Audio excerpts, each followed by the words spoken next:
Welcome to our channel. Today we how to start using Slack for team communication, complete guide step by step clearly. Begin by visiting the Slack website at slack.com. Select the Get Started button to create your account. Enter your email address and click on the Continue button. Check your email for a confirmation message from Slack. Open the confirmation email and click on the link to verify your account. Once redirected, set your password and click Continue.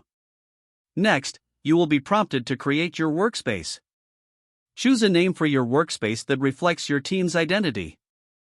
You can also customize the URL for easy access by your team. After naming your workspace, click Create Workspace. Invite team members by entering their email addresses. Select the Invite button and await their acceptance. Once your team members are in, set up channels for different topics or projects.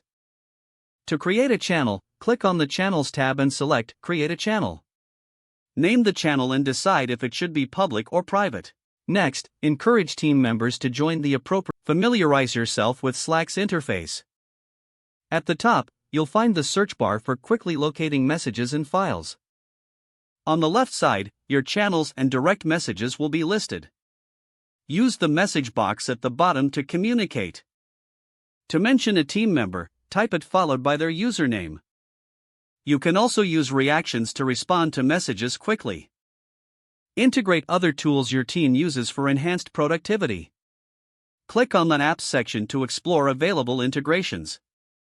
Search for and connect tools like Google Drive or Trello. Schedule notifications for important updates. To do this, click on your workspace name, then go to Settings and Administration. Set your notification preferences. Encourage your team to set their availability status. This helps everyone know when they're reachable. Regularly check for app updates to stay current with new features. Foster an open communication culture by encouraging feedback. Don't forget to like this video and subscribe to our channel for more step-by-step tech guides.